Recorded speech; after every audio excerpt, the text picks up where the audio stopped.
Right then. Hello, Angeline. It's so lovely to see you. How are you today? I am doing great, Anu, and it's very lovely to see you here today too. And how are you doing? I'm doing wonderful. I'm doing good. I mean, it's 9 o'clock, but I'm still thriving. That's good. 4 p.m. here. Yeah. 4 p.m. Eastern time in New York. So, so all you New Yorkers out there, this is Angeline, and thank you so much for coming on my show today, because I know you have got a story to tell us, and I cannot wait to get stuck in. So yeah, I mean, why don't you go ahead and tell us who you are? Who is Angeline? Who is Angeline? All right, well, good afternoon or good evening, wherever you are, listening from. So my name is Angeline Constantinou, and I am a founder, podcaster, and coach of Let's Break the Silence with Angeline. So I'm going to share my story first and tell you how I got involved in the podcasting. Okay, so amazing, yeah. 11 years ago, I was in a very dark place. I was living in New York City at the time, and I had lost my corporate job and really lost my identity and self-worth. Yeah. And I was physically abused and verbally abused. So I thought, back in, when was it? It was in 1988. I thought that I married the man who was going to be the love of my life. Right. And we were 19 years apart, and he owned an advertising business, and, which was very lucrative. And so I was attracted to him, and we actually met through a church. So I know. So the early sign, you don't see the early signs early in abuse, but make a long story short, we married in 1989 at the Justice of the Peace in Rhinebeck, New York. Right. So we bought a house, and we were commuting between Rhinebeck and New York City at the time. So we would go to the city every other week for business, and then, so forth. But something happened in December of 1999. So I was lying in bed. I was feeling upset. We had an argument, and I wanted to just walk away from it because he was being really, really bad, really being verbally abusive and putting me down and everything. So I said, you know what? I'm just going to get up and just walk into the other room, because we had a 3-bedroom house. And I said, I'm just going to lie down and go to sleep. Right. Well, when I got up, as I was heading into the bathroom, I heard him get up. He grabbed me by the neck, and he threw me against the wall.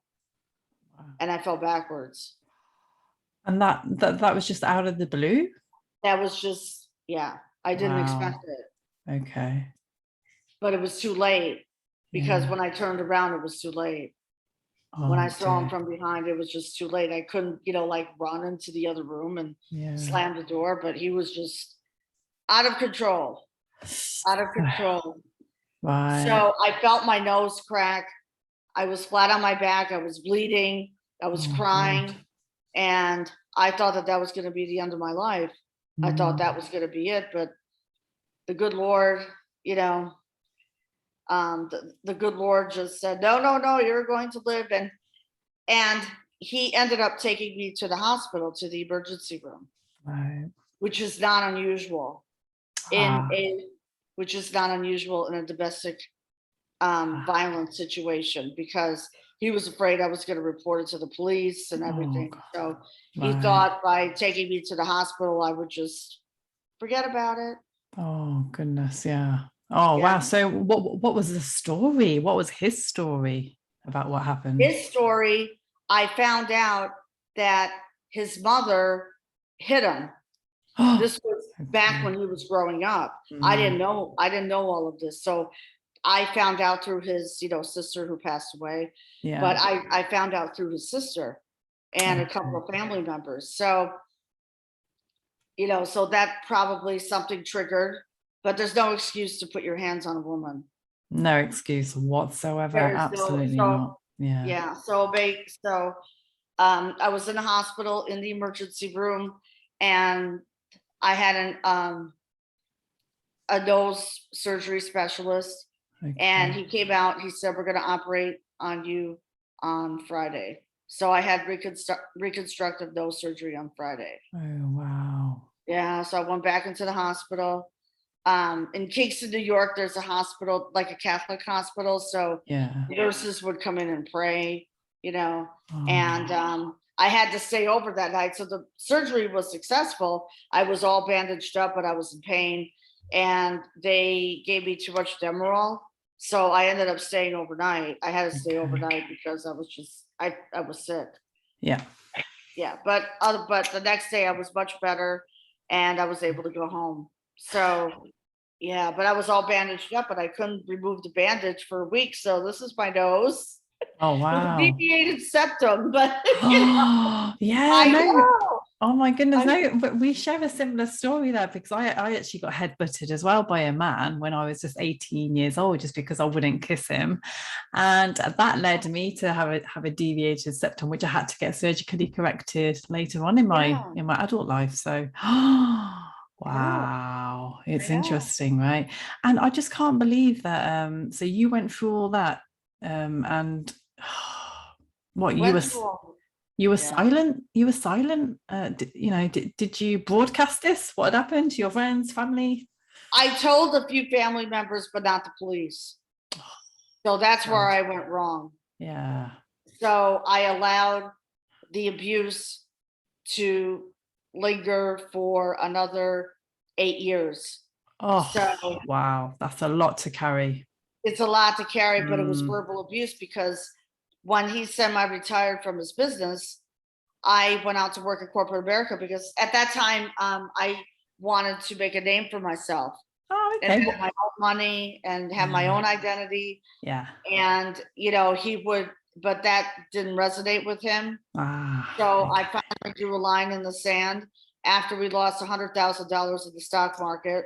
In Ooh, 2008, we lost six figures. right. Um, Because of the and then, recession. right, exactly, the recession. Mm, And then in 2010, I filed for divorce okay. because I found out that he was, you know, he had written balance transfer checks Oh, against you. Yeah, so he could, against credit cards. They were offering balance transfer checks at the time. So right. he would write checks against our credit card Mm, so he could okay. buy mutual funds. So Right. before you know it, I was $50,000 in the hole. And Right. yeah, so I was denied access to bank accounts. So I went from, working in the corporate world to now nearly broke, homeless. I was not collecting unemployment. Um, Yeah. so it was Tough scary. time. It That was is a tough time. Yeah. So that was what was your profession in the corporate world? direct sales. So I worked in sales. I worked for advertising agencies, and Oh, nice. I worked in advertising agencies, and Yeah. they paid me good money. They paid me Yeah. good It's a money good because job, right? Mm. it was nice because I was out on the road all the time, so I was away from home Oh, a lot. So yeah. Yeah. Oh, it that's was, good. and I thought that would, solve the problem, but it didn't. Uh, And yeah, because he wanted that control. That's one yeah. thing about narcissists. They just want to have total control over you. They want to do everything with you. Mm, So, they okay. don't want you to have any friends. No. Just the two, just Yeah. the two of you.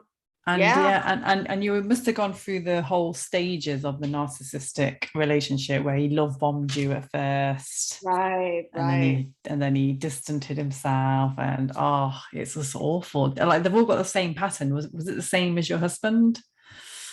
Yeah, it was the same thing. He would Mm, love bomb me, and then things would be great for 2 weeks, and then same thing would happen all over again. It right. would be Okay. verbal abuse.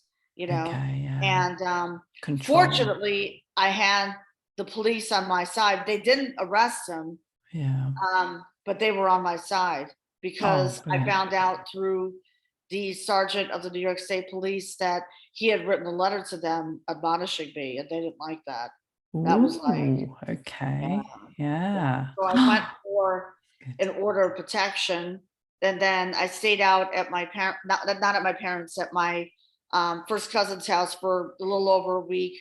Right. So because I wanted to make sure he was served, and so because it was an order of protection. So when I came back, I had to go see the sheriff. So they just told me to be very careful. Yeah. And they advised me not to rescind the order of protection, because they said if you do that, I will have no credibility and they wouldn't be able to help me out. So I said, I have no intention of rescinding it. I'm just going to keep it. So Brilliant. Okay, yeah. that's good. Yeah.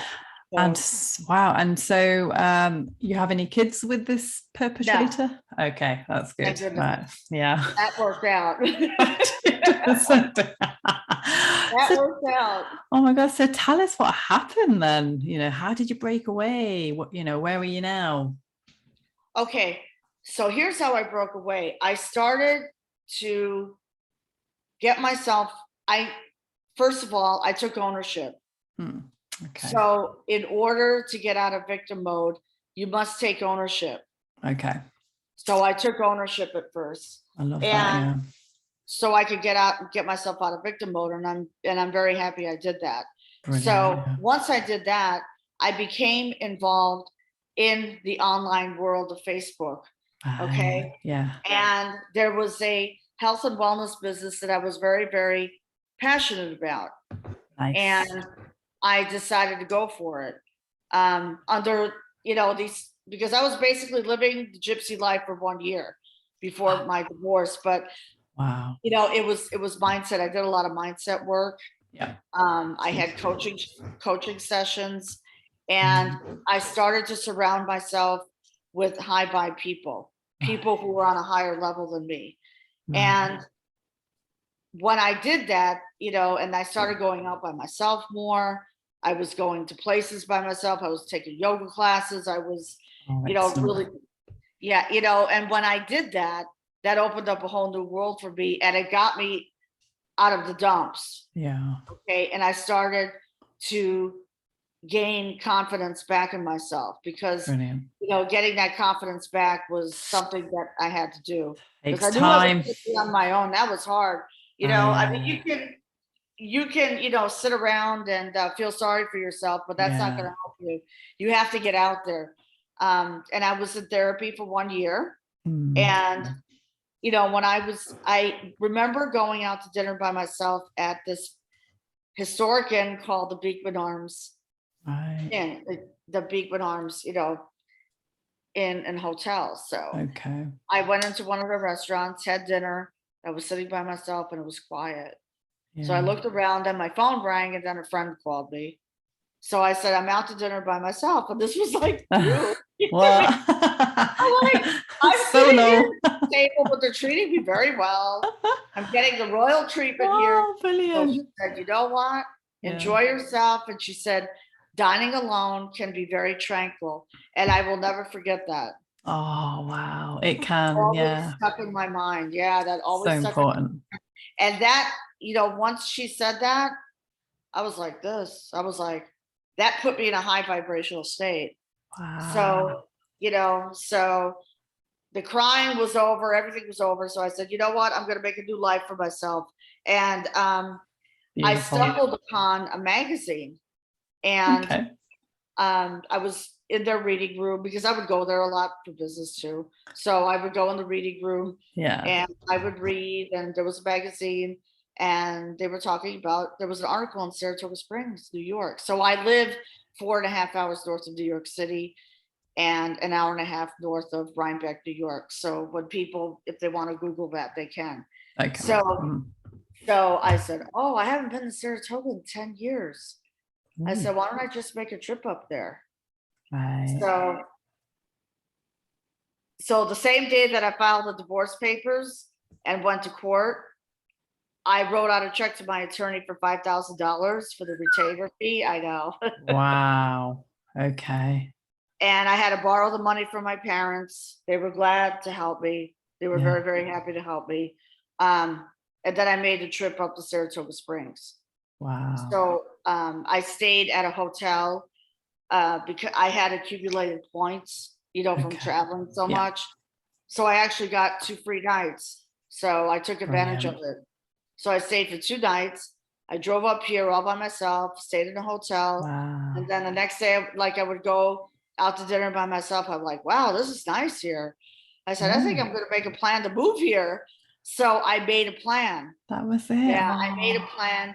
And, some people said, oh, you won't be able to pull it off. You're going to be stuck. I said, oh, no. Like he would tell me during the divorce proceedings, oh, you're going to end up with nothing and you'll never be able to move. But guess what? I moved. I made a plan. And the divorce, although, I was married for 23 years. Wow. That was 23 years of my adult life. Of a narcissistic relationship. Yeah. Oh, wow. Yeah. That is a big chunk of life. So it was a big chunk of life. So I was able to regain my power. Okay. I was able to make that comeback. Yeah. A setback means that there's a huge comeback coming. Right. So on the way, and boy, it was brutal. Yeah. But once we got close, I found myself in February of 2011 apartment hunting, and there was a lot of snow up here, and I stayed in a hotel that was close by. Yeah. So I had some extra money set aside for me. So even though I was collecting alimony, okay, I had some extra money that I stashed away, right, which actually I wasn't aware of, and I found it. I'm like, thank goodness, now this will carry me through. For a while. So that's good. Yeah. So, I made the move because I had the mindset. I wanted to get out and I wanted to make a life for myself. So, so I found the strength to do it. And through this company, because they had mentors and coaches and, so I was being mentored. I showed up at meetings, Zoom meetings, like we're doing now. Nice. And the same day that I filed my divorce paper, same day that I got my divorce, which was in May 11th of 2011, was the same day that I ranked advanced in this company. So they have rank advancements. Okay. So yeah, I'm like, talk about a breakthrough. I was like, wow. And this is your good karma coming back to you now. Exactly. I really didn't know what to do. I didn't want to be in the health and wellness field, and I was in network marketing. Okay. And I was successful. I built teams, and but then my team started to fall apart, and I had to go back to work in corporate America again. So I did that. So in 2000, I think it was 16, I went back to work in corporate America, worked really hard, saved money for 3 years. I was working for an advertising agency. I had landed a big sale, and I decided an epiphany happened, an awakening happened. Right before COVID happened, I decided to fire my former boss. No. And it happened on November 11th at 11:11 a.m. Oh, wow. Yeah. So I got a phone call from her. We were talking, and I said, you know what? I said, I'm just going to be on, she couldn't believe it. She's like, really? I said, yeah. I said, this is not serving me. I was traveling all the time for work. Yeah. I was traveling to Western New York. I was traveling to New York City, Massachusetts. I was selling advertising for senior centers. Yeah. And, they had me on the road every single week, except for, like once a month I would stay home. Like once a month I would be home for like a week and a half, trying to catch up. But they gave me a huge territory. But, something inside of me, I said, I deserve something better. Yeah. So, so I was always working on myself. I was, I had to break through those barriers. So I hired a mentor in 2019. Okay. And he helped me unlock those barriers. Right. So because of that, an awakening happened right before COVID. This was last year. Yeah. So in January, I decided to start a podcast because I had an idea to break the silence, meaning Yeah. to give women a platform so they can have a voice. So they're not silenced anymore about what happens to them as far as domestic abuse is concerned. You know, when I think about it, I start crying because I didn't think of this like a long time ago, but you know, that's just how it is. An awakening happens. And I decided to start a podcast. So it's called Let's Break the Silence with Angeline. Yeah. And people can find me on Anchor FM, Spotify, Google, and Apple Podcasts. So last year, because of COVID, I scaled my podcast. So I was on interviews with some of the top radio networks in the country. One of them was from Canada and, you know, the US. And in fact, Inspired News Radio built my website. So I have a website now, which is letsbreakthesilence.com. Wow. And, you know, people can go to that website. I have coaching. I offer one-on-one coaching programs for women who want to, you know, regain their power. The most important thing when a woman is out of domestic abuse is what do they do with themselves now? Yeah, absolutely. Yeah. So yeah, and it's like you said, it's the confidence and the self-worth that's lacking, which you have to regain, and it's difficult to do alone. You do need a supportive network of people, other survivors, mentors, you know, healers, coaches. You need it all, and you know, and it's not going to happen fast. For some people it will, depending on, you know, how fast you're able to learn and to absorb, you know, the information, and to, you know, go down that, you know, that journey of healing. I mean, exactly, the journey of healing. So I had to heal. I healed, you know, I had to do more healing work, like more inner work.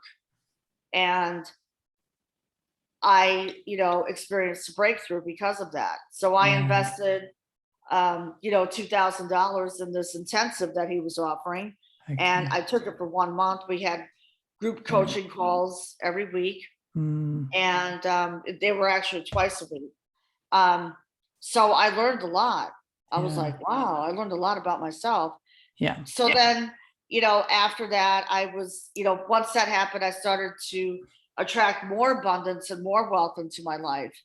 And, you know, I became involved in affiliate marketing, but you know what, that didn't really, it was good because I met a lot of great people, but I decided to start my own coaching business this year in February. So I hired a business consultant and coach.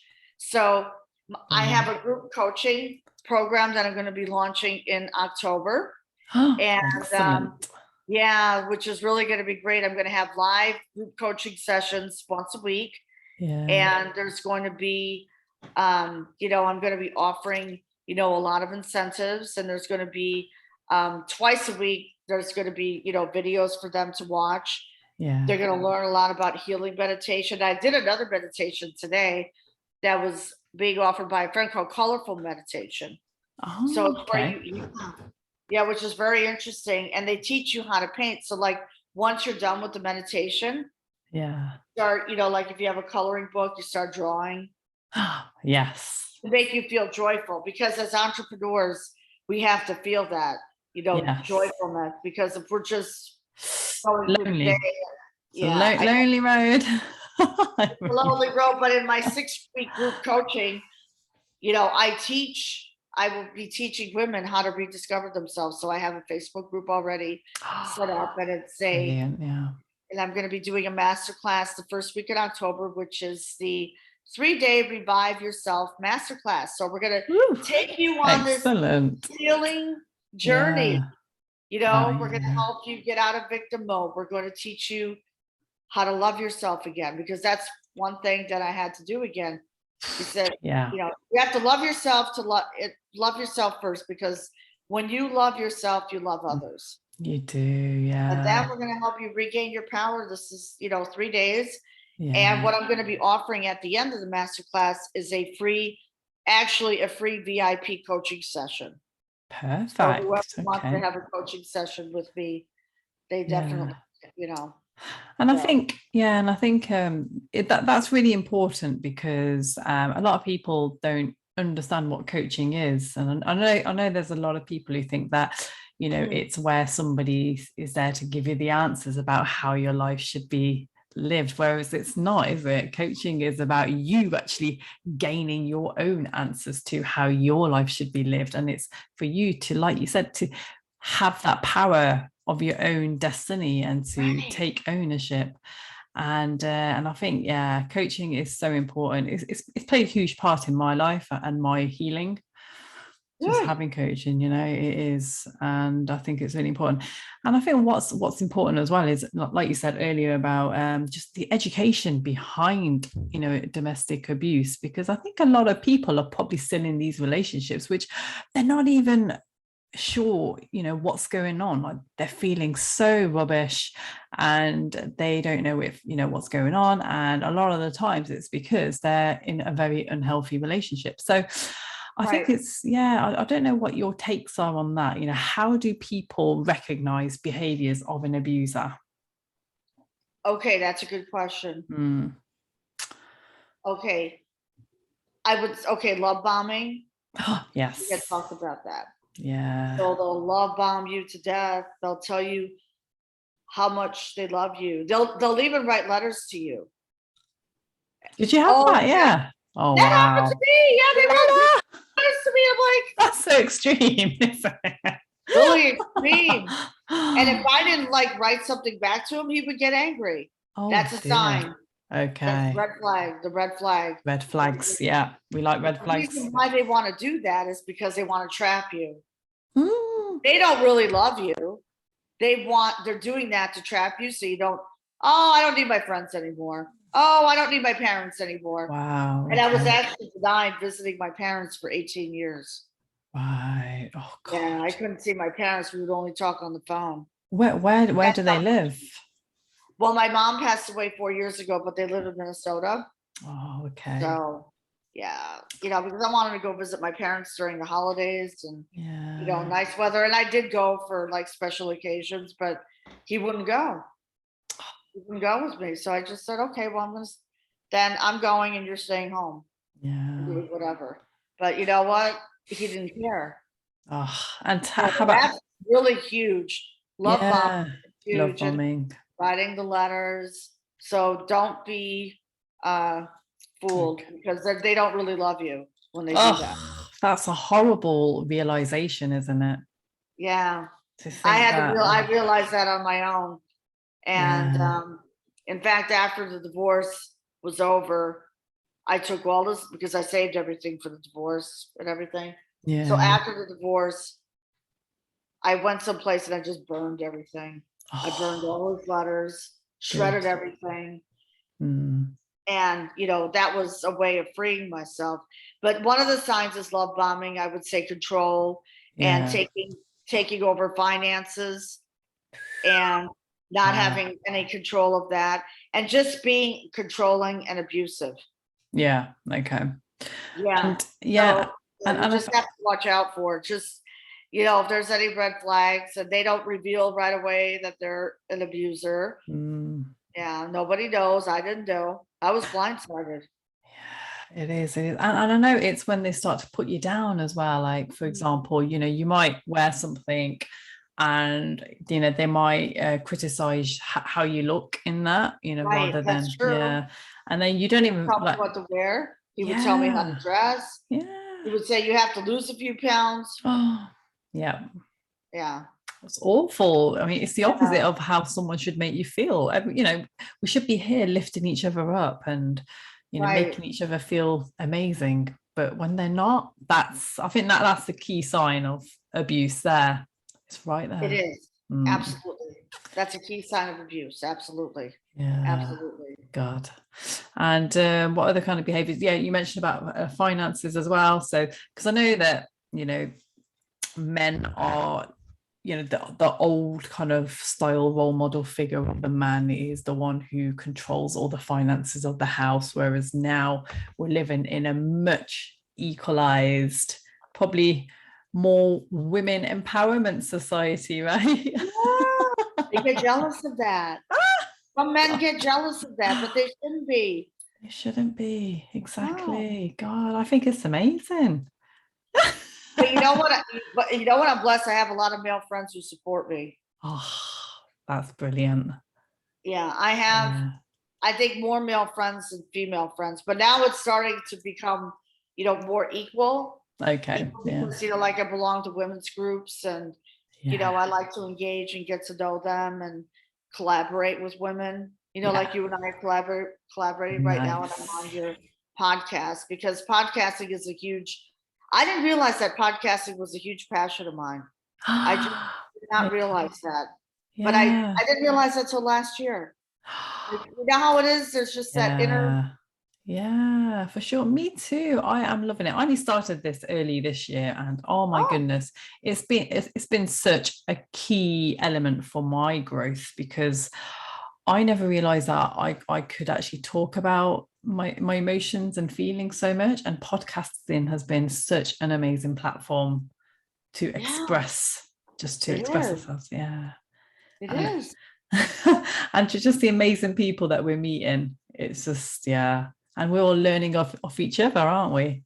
Exactly. That's what I love about podcasting. Yeah. I love about that's what I really, really, truly love about podcasting. It's just being able to collaborate and work together and learning from each other. So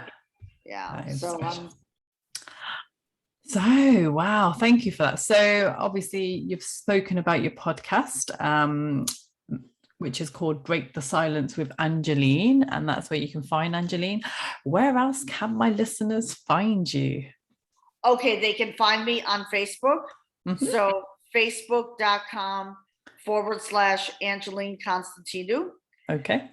Now on my website, is www.letsbreakthesilence.com. So if someone wants to book a call with me, all they do is when they go on the website, they click on book now. Yeah. Okay. And also I have a YouTube channel. So my YouTube channel is Angeline Mitchell, and my Instagram is Harley Thriver Chick, and that's all on my website. Right. So, okay. Oh, and excellent. On Facebook. Yep. And now on TikTok. So I'm on TikTok now.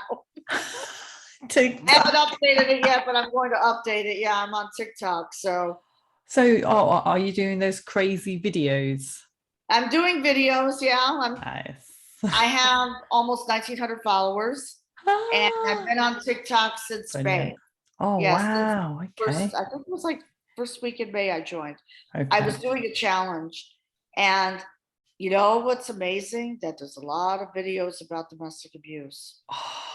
Lots of videos. There's lots of coaches on there, podcasters like myself. Yeah. So I'm making a name for myself on TikTok and building a huge tribe. So amazing. I'm almost at 2,000, because when I reached 1,000 followers in 4 weeks. Yeah. Okay. And then, so now I'm almost at 2,000 because That's brilliant. Yeah. So, and I think it's so important. Do you? Yeah. I still haven't conquered that. Hey, you know what? And you want to know something? That was a mindset thing for me. I said I didn't want to go on TikTok. I said that was but now I met the most amazing people on TikTok, and I'm building a nice community and tribe. So I intend to scale that. So, yeah. Wow. I think, sold. I need to get on it as well. I'll come and find you. Oh, yes. Angeline Constantinou 3.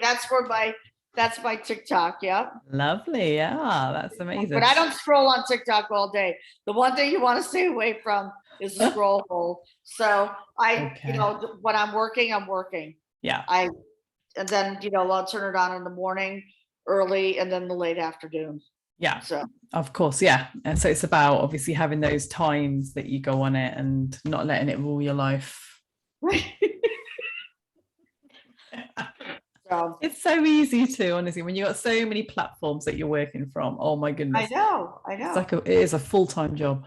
It's a full-time job, exactly. Yeah. And coming up with content for TikTok too. Coming up with content. How do you do that? How do you get so inspired?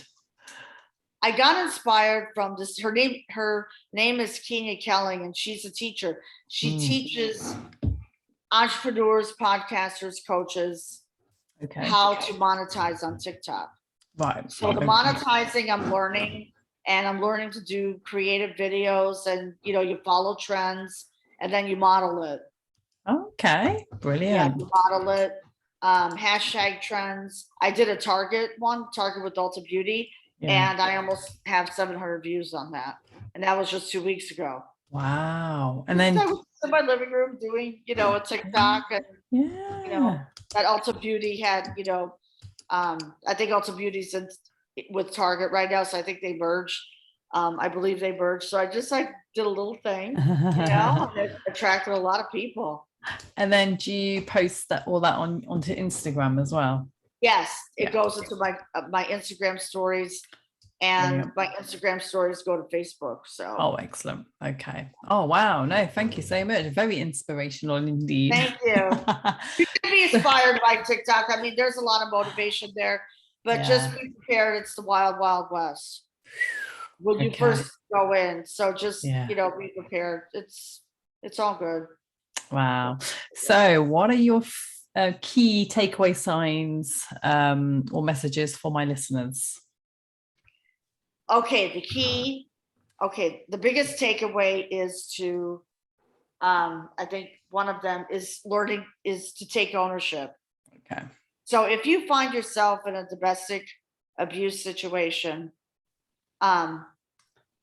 domestic violence situation, I would suggest at first what I did, I let the authorities know where I was at all times. Right. And I made a plan to tell him that I was filing for divorce, but I did this in the village of Rhinebeck in a coffee shop, and there were police around. They knew I was around, but they were around in case I needed help. Okay. Because you want to tell them in a public place, not at home, because at home it could be a disaster. Yeah, exactly. Yeah. So he found out, in the coffee shop. So I told him, and then we went our separate ways, and brilliant. Everything. But the most important thing is to recognize the behaviors of the abuser, and make a plan. You need to have an exit plan in place. Right. And if you have funds put away, that's even better. Yeah. Excellent. But if not, I was almost homeless. At times I would, be sleeping on people's couches. Wow. Yeah, and I did that for 1 year. And that same coffee shop in Rhinebeck I would go to every single day. They didn't care. They didn't mind. They knew that I was in a situation, know, and I wasn't going to stay home all day. I was going to go out. So, so that's where, I started to meet people and surround myself with, people who are on a higher level than me. But, it's important for them to recognize it and to make a plan, not to stay in the situation, not to stay in, that I think that's the hardest part of women, because I belong to a couple of women's groups on Facebook. They just find it so hard to leave. It's toxic. My lawyer told me, and she drilled it in my head. She said, it's a toxic relationship. This is not a marriage. It's not a marriage. No, it's really sad, actually. No. Yeah. And I think a lot of people, they won't even experience what a real marriage is, that partnership, the union, the kind of supporting each other. A lot of people don't even get to experience that. It's really sad. It is. And if someone hits you, report it to the police. Don't do what I did and wait another 8 years. Oh, I know. Totally unacceptable. Report it to the police. Yeah. And take action. I love that. Thank you. Yeah. And you're welcome. That's beautiful. So just obviously before we finish, I just want to ask whether you have any regrets in your life. I would say at this point of time, no. I don't have any regrets. I love that. No regrets. I'm glad I did what I did. And everything's been a learning experience by the Yes. sounds of it. Absolutely. Learning experience. A whole new world has opened up for me. Abundance. Because I got out of that scarcity mindset. So there's, like, listen, I mean, you're going to have a bad day. You're going to have a challenging day. Absolutely. It will happen, but get yourself out, Get out. Yeah. That's what I did. I got out of the house. Like, even when I moved here, I said, I have to go do something. So I went to yoga classes. Oh, brilliant. That's great. Yoga is really good. Yoga, it's really good. And I have to get back into it again. But I took yoga dance classes just to get out. Go mingle with people. Go to a coffee shop by yourself, take a book and just read a book and just be happy. Be in the present moment. Yeah. No matter what chaos is going around, going on in your life, stay present. Right, stay present. I love that. Yeah. It's so important. It is. And I know, when people are stuck in abusive relationships, it's just that they're not there, are they? They're living in the past or living in the future. Exactly. Because it's all that, it's that victim mode of thinking, look what's happened to me, and just kind of reflecting back at stuff, and or they'll be looking ahead, probably fearing the future, thinking, what's he going to do when he comes home? It's really sad. It's important. It is, but it's important to leave your past. Leave it there. Leave it. So when I left Rhinebeck, I left it there. Okay. No turning back. Wow, brilliant. So where will we see you next? You're obviously flourishing now. You're doing. Yes, I am flourishing now, and we are working on a docuseries film called Mass. Yes. Wow. So it's actually, I would call it a documentary about domestic abuse survivors, and these. So we're in the process of getting investors.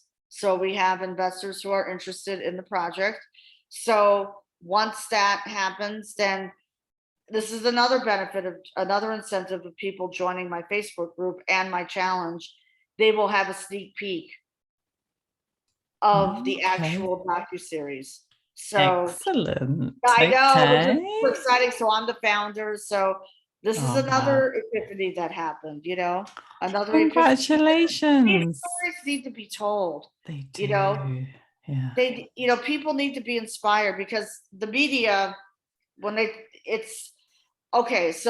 the bottom line is, I feel that domestic violence and domestic abuse is swept under the carpet.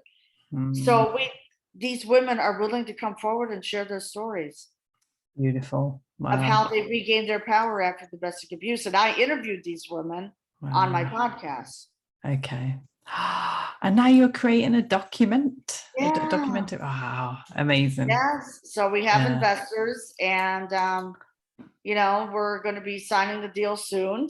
Wow. And then we'll be off in pre-production. So that means I'll be traveling. Yeah. And I'll be traveling to the various locations, for shoots, and because I'm going to oversee and, offer coaching. Yeah. In case someone has a relapse or something, or they're having a really tough time, I'll be there for them. Yeah. To coach them along, because they need me. They'll need me there. There's not a day that goes by that one of the girls is going to be in the, so it's going to be 3 episodes. So yeah. So this one girl, she thanks me like almost every single day. She'll tag me in a post. And I'm like, I'm so honored that I've changed your life. I'm like, wow. Wow. That is amazing, Angeline. Well done. Congratulations. You've took what was the most horrendous experience of your life, and you've turned it into such a beautiful project now, and into a foundation where you're helping so many other women come out of their horrendous relationships. Absolutely, because they've gone through a lot, just like I have. I went through a lot. Yeah, you did. Yeah, so I feel like I am the pioneer creating this docuseries. So I'm really excited about it. Me too. I'm looking forward to that. So yeah, definitely. So everybody, make sure you subscribe to all of Angeline's channels so you do not miss this. Right. And right. yes, it's And so I also important. have a Facebook page, Let's Break the Silence. That's Brilliant. my podcast. Okay. And my virtual assistant is also working on creating a brand new Facebook fan page for the film. Okay. She's working Perfect. on it right now. So Oh, wow. not live yet, but it will be. Okay, brilliant. Looking forward to it. Thank you so much, Angeline. It's been such a pleasure to have you on and just to hear about your amazing story and just how, how you've become this victorious being who is now helping other survivors. And this is what this show is about. It's about women like you who have overcome such awful relationships and situations to become the empowered women that they are today. Thank you so much. You're an amazing role model figure, and I really salute you for what you've done. Thank you. Oh, thank you so much, Anu. Thank you. Thank you. Thank you. And I'm honored and blessed to be a guest on your podcast today. Oh, it's an absolute pleasure. And I know that my listeners will be very inspired by your story. And please do, get in touch with myself or Angeline if you have any further questions, everyone. And we're always looking forward to hearing from you and hearing your feedback on, the show and, what inspired you the most about the show. And just above all, thank you for listening. Thank you for your time today, everyone. And we love you. Angeline loves you. I love you. And we can't wait. We love you. And stay safe, women, men, even if there's any men in. And men too. Yes. Men too. And we all have a voice. We do. Yeah. Make sure you use it. Exactly. Make sure you use it. Absolutely. Yeah. And contact us if you ever want to be a guest on any of our shows. Yes, there you go. There you go. All right. Bye. Yeah. So bye, everyone. We'll see you on the next show with the Victim to Victor podcast. And hopefully you will also check out one of Angeline's or a few of Angeline's podcasts on Break the Silence as well. That's it for today, and I shall see you on the next show. Thank you. Bye-bye. Bye, everyone. Bye. Bye, everyone.